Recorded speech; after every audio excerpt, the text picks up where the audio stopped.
ازيكم يا حلوين؟ عاملين ايه؟ وحشتوني كتير. النهارده هنعمل مع بعضينا ستارة مكرمية، يا رب تعجبكم كل التفاصيل ان شاء الله. هنعيشها مع بعض في الفيديو. منتظرة رأيكم في التعليقات، وما تنسوش اللي لسه مشتركش في القناة لايك وشير واشتراك في القناة. يلا بينا نبدأ ونشوف اول خطوة عندنا هنعمل فيها ايه. اول خطوة عندنا هو نوع الخيط اللي انا هستخدمه. انا هستخدم خيط كردون فاضي، محتاجة 3 كيلو ونص. ده الخيط الكردون الفاضي. تمام. كل واحدة متكونة من 12 فتلة، طول الفتلة 9 متر ونص. فاض معايا شوية، يعني ممكن تبقى 9 متر وربع لو انتوا حابين. لو انتوا بتشدوا الخيط كويس هيبقى 9 وربع. لو عايزين تدوا لنفسكم براح يبقى خليكوا في 9 ونص. تمام. دي اول حاجة. تاني حاجة، هركب 4 فتلات على الماسورة اللي انا هشتغل عليها من النص. تمام. حتى المشبك ده ليه؟ ده علامة النص اهوت يعني. تمام. عملت التيست للخيط، لقيت ان مساحة 70 سنتيمتر بيديني 12 غرزة مربع اللي انا محتاجاها. تمام. يبقى انا هحتاج من الطرف التاني كام؟ 35 سنتي من ورا. هطلعهم قدام زي ما انتوا شايفين كده، بدل ما اعمل 6 غرز قدام وبعد كده الف الخيط واعمل 6 غرز ورا، لا، هشد ال35 سنتي من الخيط كمان، وابدأ اعمل بيهم 12 غرزة مربع.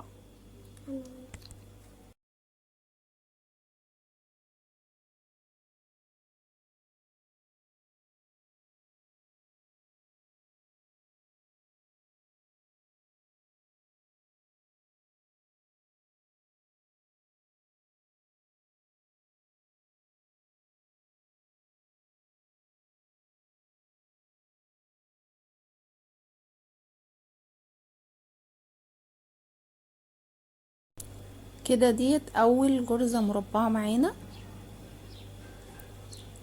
انا دلوقتي بعمل حلقة الستار، الحلقة اللي هتبقى هركب فيها الماسورة للستار. تمام. وادي تاني غرزة مربعة معانا.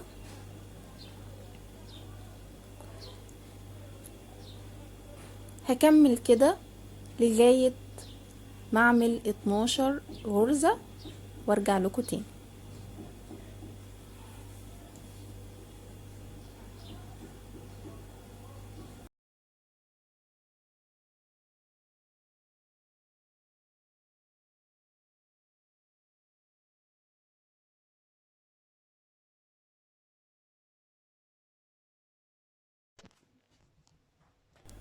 كده عملت ال 12 غرزة مربعة اهوت زي ما انتم شايفين.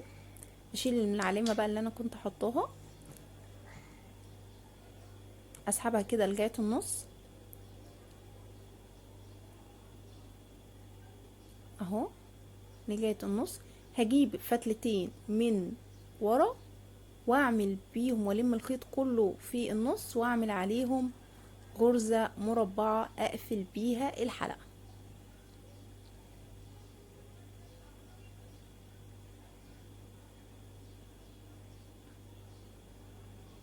بظبط خيطي كويس قبل ما اقفل الغرزة عليه. تمام.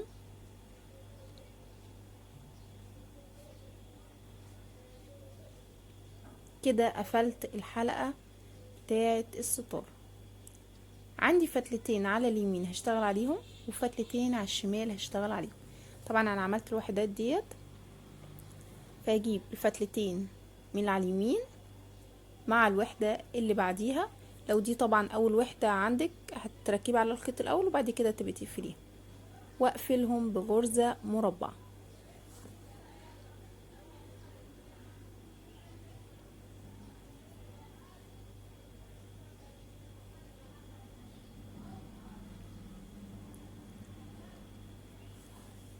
كده الطرف ده جاهز عندي ان انا اعلق عليه الخيط.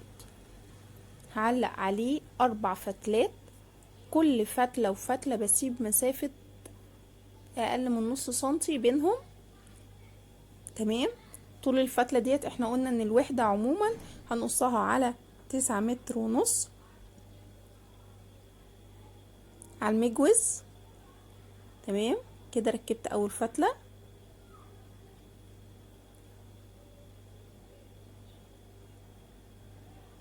هجيب الفتلة التانية هركب 4 فتلات. ادي الفتلة التانية بينها وبين الاولانية اللي انا زودتها نص سنتي او سنتي يعني. ادي التانية، وهركب التالتة والرابعة بنفس الطريقة وهنشوف هنعمل فيهم ايه.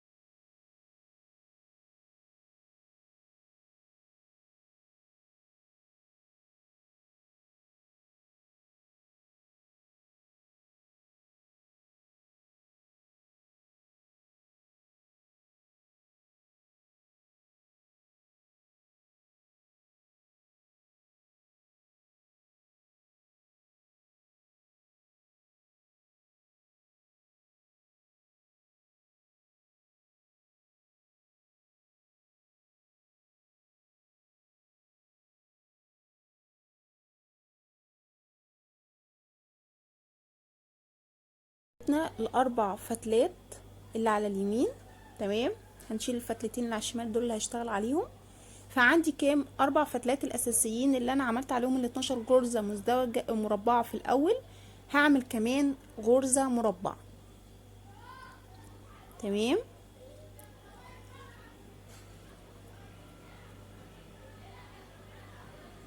يعني بنفس الاربع فتلات اللي عملنا بيهم الحلقة وقفلنا على الحلقة بغرزة مربعة هعمل تحتيها غرزة مربعة. عملنا الغرزة المربعة هجيب فتلتين اللي على اليمين واخد الفتلتين اللي انا ثبتهم في الاول واعمل بيهم غرزة مربعة. يبقى فتلتين من الاربعة اللي في النص مع فتلتين من الخيط اللي انا زودته في عملت بيهم غرزة مربعة. اخد الفتلتين اللي على اليمين واسيب الفتلتين اللي على الشمال واعمل غرزة مربعة كمان. يعني هنزل بصف مايل من الغرز المربعة. لو الصورة هنا مش واضحة هنشرحها قدام شوية كمان هتبقى اوضح بكتير ان شاء الله. كملوا معايا بس الفيديو. لو وصلتوا لغايه هنا ما تنسوش اللايك والشير والاشتراك في القناه لو لسه ما اشتركتوش. ادي فتلتين وهاخد الفتلتين اللي انا زودتهم في الجنب وهكمل بنفس المنوال.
انا المفروض ان انا بربط الوحدتين الاتنين بغرزة مربعة في النص صح كده.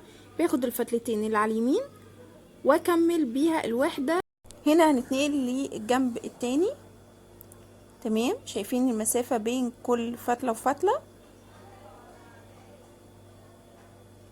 ادي الغرزة المربعة اللي في النص اللي احنا اتفقنا عليها خدت منها فتلتين اللي على الشمال اهو، لان الفتلتين اللي على اليمين عملنا بيهم الجنب اليمين. ناخد الفتلتين منها، والفتلتين اللي انا ثبتهم، اول فتلتين ثبتهم من بره، هعمل بيهم غرزة مربعة، وهكذا هكمل بنفس الطريقة اللي انا عملت بيها الجنب اليمين. تمام كده انا عملت مثلث اولاني.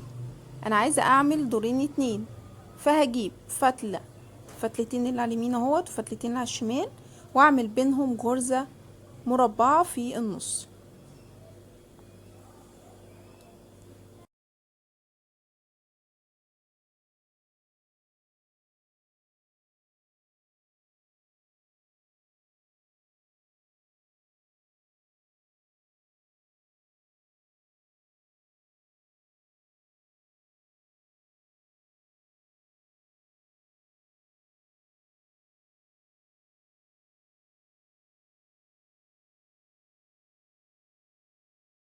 يبقى كده عملنا غرزة مربعة، نزلنا بغرزتين، بعد كده عملنا غرزة مربعة تاني بنفس الطريقة. اخد فتلتين الشمال اعملهم على الشمال، وفتلتين اللي على اليمين اعملهم مع اليمين. كده بعمل الصف التاني من غرز المربع اهو. هسيبكم على الصورة بقى شوية.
هنا انا بكمل المثلثين الاتنين بقى، بوصلهم ببعض.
المتر بياخد مني 8 وحدات بالشكل ده، يبقى الستارة المتر عايزة مني 8 وحدات. تمام. هنا عملت صفين اهوت من الغرز المربعة، وصلتهم ببعض زي المثلث. خلصنا الوحدة ديت، هنعمل وحدة زيها ونوصلها بنفس الطريقة، فهتبقى معانا بالشكل ده. كده احنا اسسنا الستارة بتاعتنا. بصوا هنا بقى، انا عاوزة متر بس، مش عاوزة اكتر من متر، فانا عملت نص وحدة على الطرف.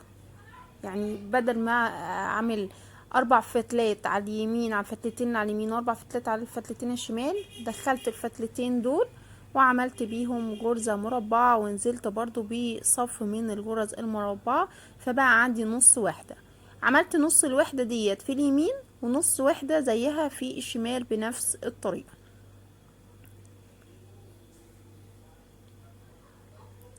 هخلصها واوريكم شكلها في الاخر.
كده عملنا الجزء الاول، هنتنقل للجزء التاني.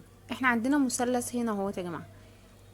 هاخد كرتونه، ده فاصل مثلا كتاب طوله 5 سنتي، هعملها كمقياس ليا علشان القطعه كلها تبقى منتظمه، ما يبقاش فيه واحده طالعه وواحده نازله، باخد بيها المقاسات. تمام كده. دي عند اخر غرزه في اليمين واخر غرزه في الشمال. باخد ال4 فتلات اللي في النص، وعلى الخط دوت بعمل غرزة مربعة على اول الخشبة بتاعتي ديت، بعمل غرزة مربعة. يبقى هي ديت المقياس بتاعي، يبقى من فوق لغاية هنا 5 سنتي، من فوق من هنا لغاية هنا 5 سنتي. تمام. وبعمل غرزة مربعة.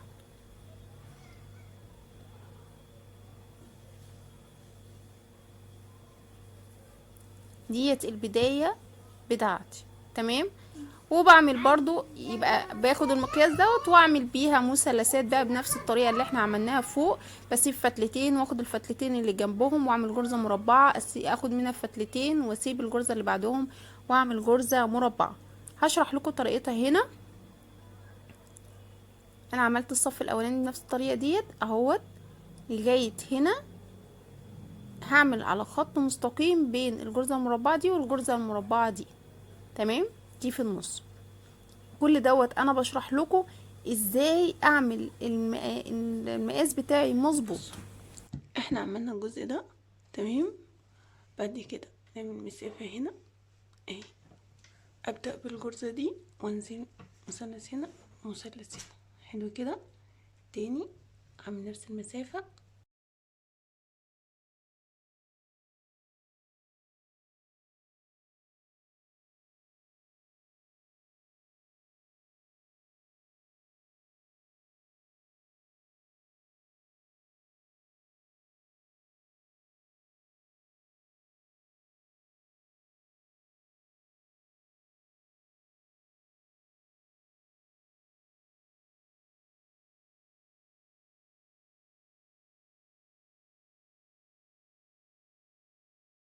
بصوا المربع اللي في النص دوت انا هشرحه لكم تاني.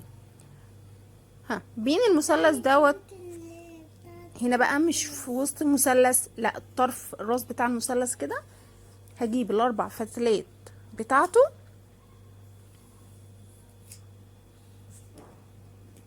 اهو، تمام كده. هجيب الاربع فتلات بتاعته وهسيب 5 سنتي واعمل غرزة مربعة. وعايزة اتأكد من المقاس، هعمل الفتلة اللي في ايدي مسطرة، بصي واصلة الاول الغرزة المربعة. هنا بقى المثلثات مقلوبة.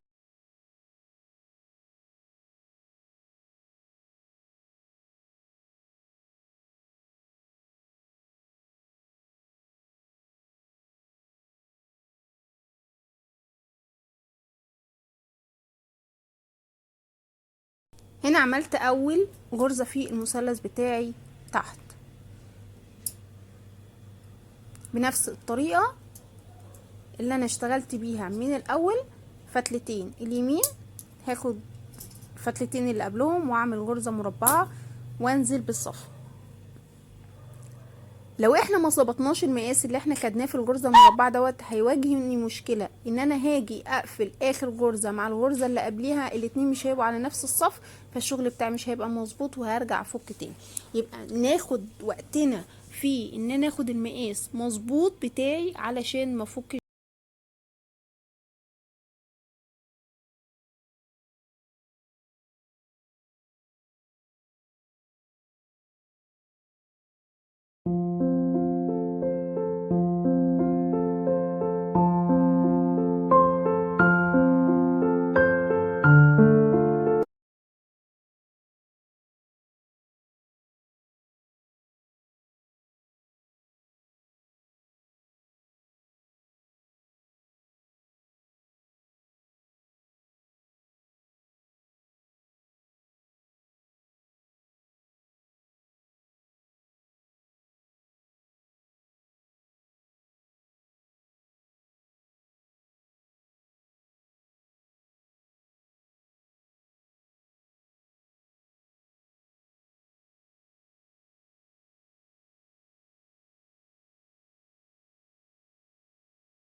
الجرزة المزدوجة عن بالطريقة السهلة، شرحتها قبل كده كتير.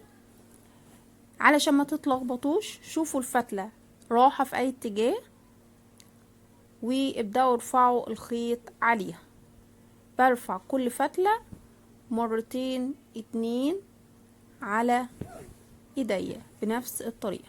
بعد كده بسيب الخيط وابدأ اشد فتلة فتلة. اللي عاوز الطريقة بالتفصيل او مش عارفها يبعت لي او يكتب لي في التعليقات، وانا ابعت له الفيديو اللي احنا بنشرح ازاي الطريقة بتاعتها بالتفصيل.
هنا بعد ما خلصت صف الجرز المزدوجة بزق الجرز، لازم اقرب الجرز من بعضيهم، وبحدد الاتجاه اللي انا ماشية فيه. يعني هنا القفلة بتاع المثلثين الاتنين لازم كلها خليت الطرف اللي انا عملته هو اللي فوق، وخليتهم كلهم ماشيين على اليمين. هنا الفتلة راحة فين؟ ناحية الشمال، فهرفع ايدي اليمين. تمام، هنقلهم ما تقلقوش.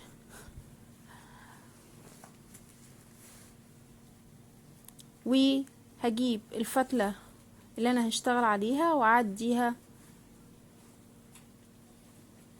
بين الخيط من الحلقات اللي انا عملتها. يبقى الحلقات اللي انا عملتها على ايدي بعد الخيط اللي انا هشتغل عليه الخرز من وسطهم. تمام، وابدأ اشد فتلة فتلة على الخيط الاساسي.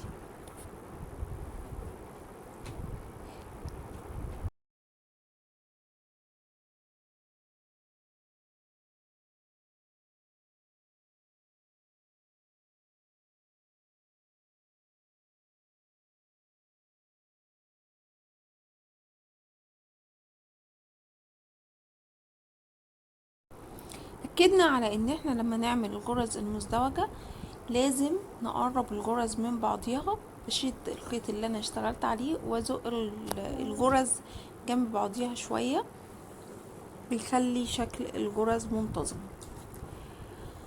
بحدد الاتجاه اللي انا بمشي فيه. يعني انا لو المثلث اللي قبله مشيت الفتلة اليمين هي اللي تحت والفتلة الشمال هي اللي فوق، يبقى كل المثلثات بمشي بنفس الطريقة او في نفس الاتجاه.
هنا بعد ما خلصت المثلثات بتاعتي بصف من الجرز المزدوجة، هبدأ تحت كل مثلث او 8 زي ما انتم شايفين كده. في عندي كام فتلة؟ 22 فتلة. تمام. هجيب الفتلتين اللي في النص بالظبط، اللي في نص ال8، وابدأ انزل 5 سنتي. طبعا احنا قلنا ان احنا هنعمل مقياس لينا او كارت او فاصل كتاب او كرتونة، المهم ان المساحة بتاعته ثابتة من اول الستارة لاخرها. تمام، علشان الشغل بتاعي يبقى منتظم. انا جبت الفتلتين اللي في النص اهوت،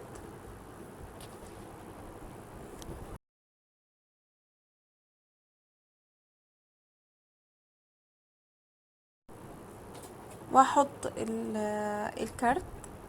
تمام، عرضه ل5 سنتي زي ما احنا اتفقنا، واعمل غرزة مزدوجة.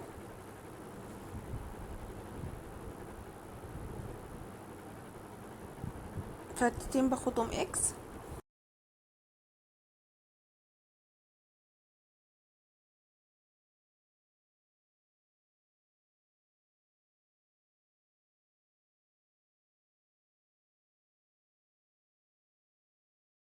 الوحدة الاولانية ب7 فتلات يمين و7 فتلات شمال،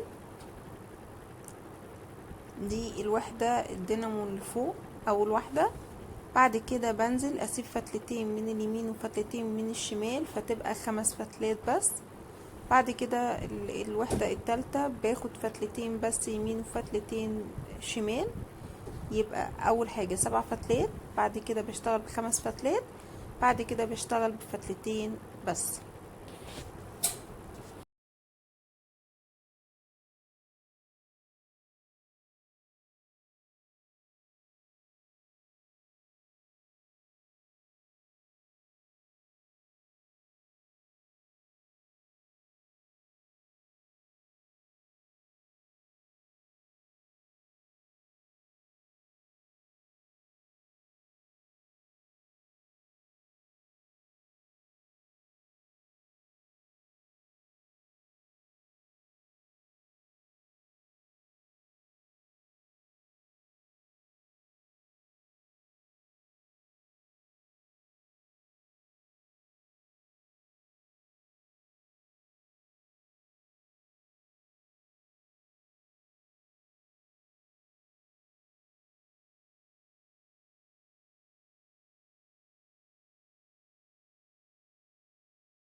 هنا بعد ما خلصت التلات دينامو، بجيب بين كل 8 و8 عندي 4 فتلات، باخدهم وبنزل طول 40 سنتي.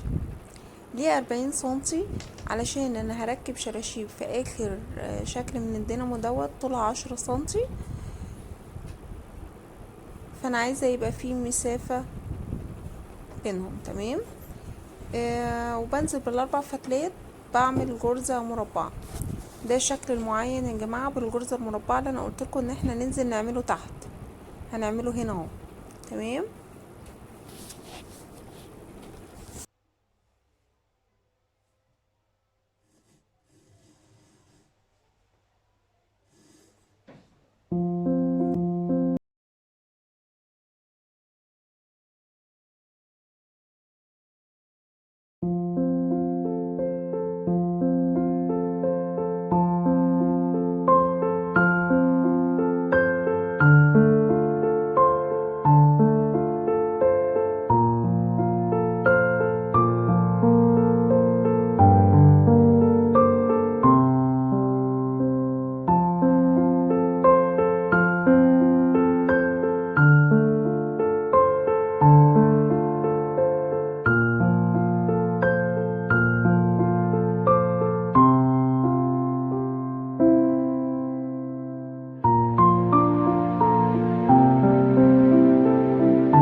كده هكون خلصت الستارة بتاعتي. اتمنى انها تعجبكم، اكتبوا له رايكم في التعليقات، وما تنسوش اللايك والشير والاشتراك في القناه لو لسه مشتركتوش. باي باي.